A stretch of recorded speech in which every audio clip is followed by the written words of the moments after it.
Praise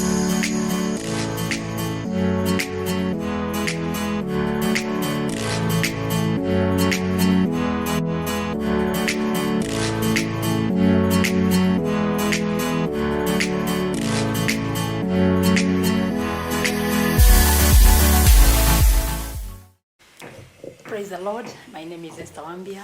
I love the Lord. I thank God for this wonderful and great day that He has given to us, or to me. I've continually been speaking about family issues, and today I want to talk still about the reason why we don't achieve intimacy. And the last time I talked about self-esteem, and self-esteem is such a great barrier. And because of that, we see that there are some things that would make you to identify somebody with low self-esteem. And one of the things that makes you to notice that your spouse has low self-esteem, one is that this person is always suspicious. Somebody who is always suspecting something against the spouse. Probably if it's a man, she's always thinking there's somebody this man is seeing outside there. If it is a woman, this person thinks that this woman is seeing somebody outside there. And this person doesn't feel secure. This person feels that there is something that this woman is doing or this man is doing that is not good. So self-esteem makes somebody to be very, very suspicious and very, very insecure.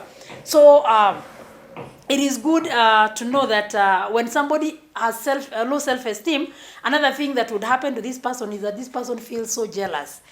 This person is so jealousy. This person does not feel satisfied. This person always looks for, is always feeling that somebody somewhere is taking the position that he's supposed to be taking in the couple, in the family. And so that jealous makes the person not to give out herself totally. This person you cannot satisfy somebody who is jealous.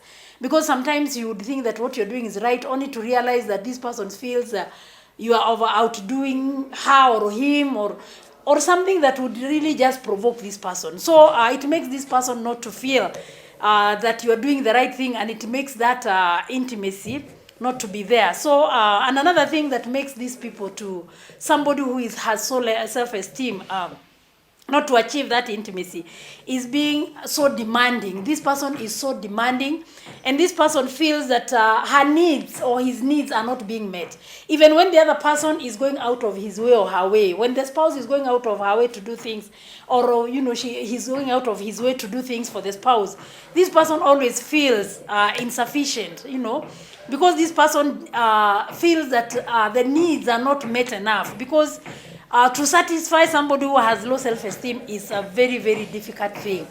And so another thing that would make you to notice this person has low self-esteem is that middle-age flamboyance. That makes somebody to feel that I'm not good enough. There are some people who feel they're not good enough. They have so many clothes, but there is no dress that she feels she's looking nice. You see somebody is always overdoing it. Maybe if it is makeup and puts a lot of makeup. This person is always exaggerating everything because this person doesn't feel that it's good enough. And sometimes it happens to women sometimes because they feel that if I don't do it, my husband will go maybe out of marriage and see somebody else. As I have said earlier, that suspicion, jealous, demands, and now it comes to that person looking at herself or himself and feels that I'm not appealing enough to this person. So you'll find that so low self-esteem puts somebody in a very, very awkward position. And that makes the person, if it's a man, you find this man is doing queer things. Maybe he wants to go back to the youthful kind of behavior. You find a man is not, wants to do things that doesn't appeal to somebody who has a family or to somebody of that age. You can see somebody doing crazy things. Some of the things that men would do probably is making sure that they don't button up their shirts. You find a very old man, somebody in the middle age and does not want to button the shirt, does not want to put on trousers well, wants to kind of leave the trouser hanging. And you look at this man and you really wonder, does this man have a problem? It is sometimes, or in most cases, it is just low self-esteem. When somebody has low self-esteem, would want to attract people, but in a very, very, in a very queer way. So when you see somebody behaving like that, if it's your spouse behaving like that, sometimes it's good just to do a research and see what exactly is happening to this person. Sometimes you see a woman is putting a lot of jewelry, and all because this person does not feel appealing enough, because there is something somewhere which is disturbing this person. So low self-esteem is very bad. So finally, this person with low self-esteem, what finally they do is to withdraw. So this person finally withdraws, or some of them withdraw. Some of them withdraw as early as low self-esteem sets in. They withdraw even from their spouses. They withdraw from their children. They withdraw from the people around them. So you find that people with low self-esteem can be a real issue in the family, and that would make this relationship not to be so intimate. It makes that relationship to have a lot of hiccups, because you cannot have an intimate relationship with somebody who is nagging you with demands and jealousy and and all that. And sometimes probably if it is somebody who you have to take care of, probably maybe it's a housewife who does not have money, you really have to, those demands would weigh you down, and they would, or a man who is not working, those demands would weigh you down, and it makes the relationship to be a bit strained, and so that means you cannot achieve that intimacy. And number 4, it's competitiveness. When you are, there are some couples that are always competing, everybody wants to outdo the other. People are always competing. So you find a family where nobody feels the other one is doing, instead of encouraging the other one to do better, it's always, it's like, they are on safari rally. This one goes this route, the other one goes the other route. And when one does something, the other one would want to do that person. If one goes to school, the other one wants to go to school. Sometimes even there is financial constraints. But there is war in that house because there is competition. Competition would not allow people to live together in harmony. And it would not make, intimacy to be achieved. So sometimes we lose our intimacy, or we are not able to achieve our intimacy because as couples, we are in competition. Probably the woman is doing very well and the man feels so bad, and he feels that, I am the man of the house, so I'm the one who is supposed to achieve this. And because of that, he wants to go out of his way to do things, maybe with the family income or the family finances. And you find that sometimes they cannot even afford to buy 2 cars. And you find that some of the couples, or one of the spouses would say, I must also drive, and the other one says, no, who is going to drive this car? And there is always in that home, because both of them cannot drive the same car. One person has to drive the car. So it means that because of this competition, there has to be constant fighting because of the meager resources. So it is very important to understand that we don't need to fight because of we don't need to compete. We only need to allow God to help us do our part. If I'm able to do this, I do it for the family. If the other person is able to do this, knows that you are doing it for the family. It is good to understand that marriage is not competition. And anytime we make it so, then we cannot achieve our intimacy. And it becomes a very big issue. And another thing that makes us not to achieve our intimacy is our cultural barriers. Cultural barriers, they play a very big role in our intimate relationships. And one of the things that would cause that is tradition, the things that we have grown up knowing, the things that we have learned as we have grown up. And some of the things that would make our traditions have made us think in a certain way. And this way, some of the ways they make us to think is that when we get married, for example, especially in the African setup, when you get married to not just a family, nuclear family, but you get married to the bigger community, to the bigger society.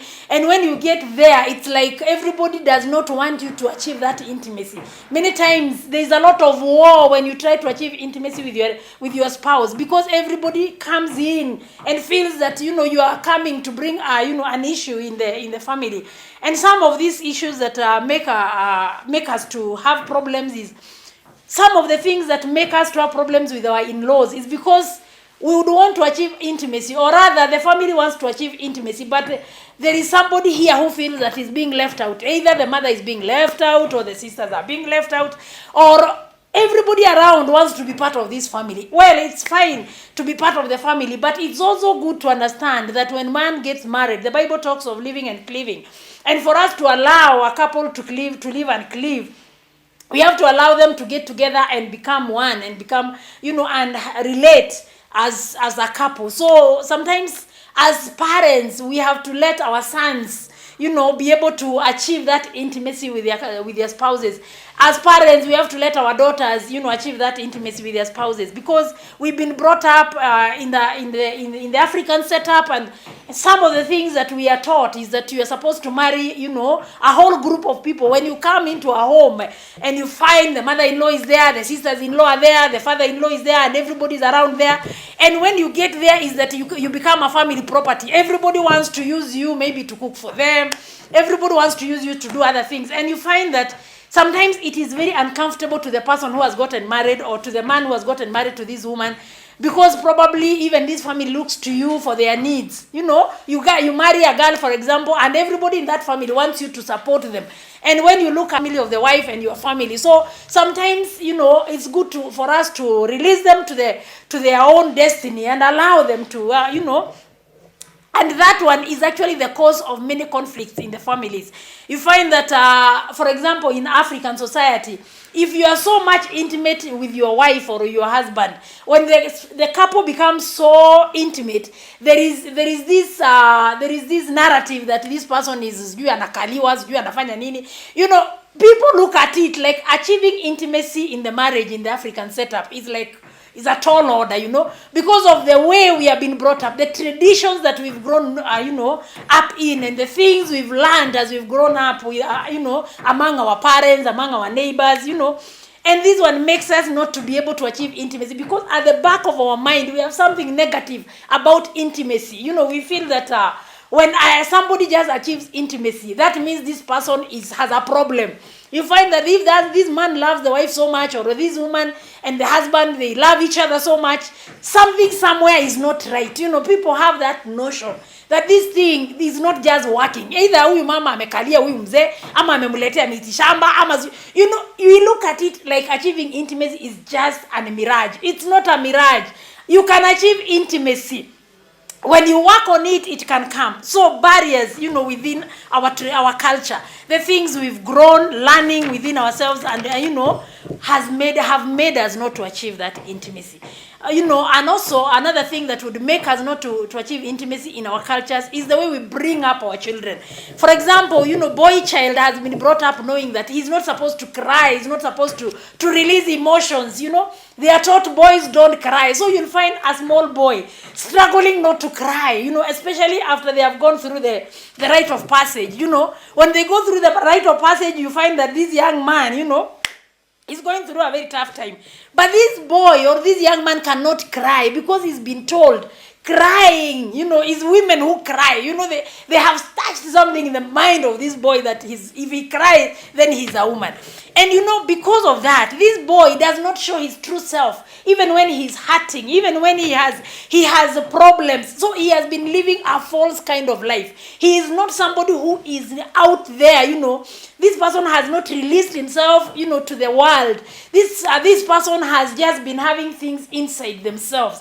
And because of that, this person becomes it becomes very difficult for this person to release himself to the spouse. When he comes now into marriage, he comes with that kind of package.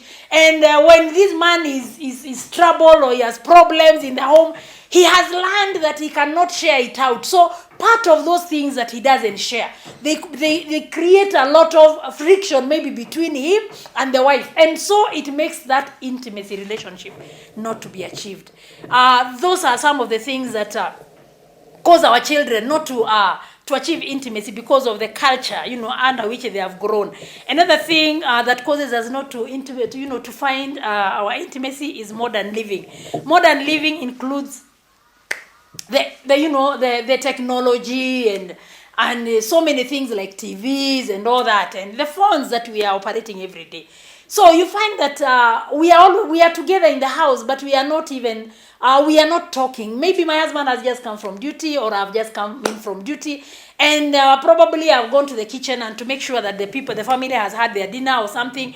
And then after that, we don't even talk about the family issues, because everybody is either busy watching TV, or we are busy, in our phones trying to catch up with friends and all that. And you find that because of that, technology has separated people who are living in the same house. It becomes very difficult for them to discuss family issues. Sometimes you find that when they want to discuss family issues is when somebody has just left in the morning and gone to work and has realized that their daughter or their son has been sent home from school and they have not paid school fees. That is when you start looking for your wife or your husband and to ask, I thought you paid the school fees long time ago, because you don't find time to discuss these very, very important and pressing issues. You don't have that time. You all have the time to listen maybe to your friends and to watch to watch TV, and also to go into the YouTube maybe to see a few things here and there, or even to chat. And you find that you create more relationship with people outside there than you have a relationship with the spouse. And you find that this modern living has really separated the couples. People are not able to catch up. They are not able to do things together because they are not creating time for each other. And because of that, you cannot have an intimate relationship if you have nothing in common, if you're not sharing most of the time. And so you find that deliberately things are not working. And if you have to have an intimate relationship, then some of these things you have to deliberately stop doing them. You have to create time. Sometimes it's just good to say, today I'm not going to probably see my watch my TV. I'm not going to probably go to the internet and all that. But I just want to create time for my spouse, and you sit together and discuss some of the things you've gone throughout the day. Some people come home and they are so overwhelmed by the things they have gone throughout the day. They need somebody they can release themselves to, only to find the husband is so busy and like you are talking to him and he feels you are disturbing him, or the wife is so busy, just busy doing what? Watching TV, or busy chatting with friends, people who are not part of this family. And the whole of tomorrow, the following day, you'll be with these people in the office. So you don't actually spare time for your family. And this one makes the intimate relationship to go through the window. You find that there is no intimacy in this family. And another reason why we don't achieve our intimacy is anti-unity worldview. The world has a way of looking at intimacy. The world looks at intimacy as, like a mirage. You find that so many people, when they are outside there, when they're talking even of getting married, you'll find these discussions that, when I get married, my husband I'll not give my husband my money. He will just marry me, but not my money. Or he'll marry me and not ABCD. You find that there is that thing at the back of people's mind, that how does the world look at intimacy today? So many people do not embrace intimacy. So many people, intimacy of marriage, it is like it's is a very wrong thing to do. Many people would want to talk about themselves. There is that notion of feeling that it's me and myself. Everything you talk about is you and yourself. So you don't have a room for another person. So when you get married, you still do not create that room. And so you find that it becomes very difficult for people to get together, or rather to become intimate, because they are not, they already have made up their mind. They have that thought that I don't want to release myself to this man. And because of that, the couples get married. And when they get married, you find that couples enter into marriage, but, they do not get together. They do not, they are programmed against intimate relationship. You find that this person you cannot change the mind of this person. This person, when he's getting married, he's just looking at a relationship maybe from a very different perspective. And so it becomes very difficult to change the mind of this person, because he's already programmed in his mind that this is the only thing I can release to my husband or to my wife. You find that they worry, but they marry, but their finances do not marry. They build a house, but they don't build a home. They become two workers living in the same residence. And then they confide in their friends, and they don't confide in their spouses. So you find that there is a lot these people do, but all they do is in vain, because they don't achieve intimacy. One, they are living in the same residence, but they are not friends. They are living in the same residence, but they are just co-workers. There are people living in the same house. They are giving birth to children, but they are not one, they do not have an intimate relationship. They have been unable to build it. Why? Because they came programmed in their mind. They are not ready to let go so that they can achieve their intimacy. We shall proceed from there. God bless you. Amen.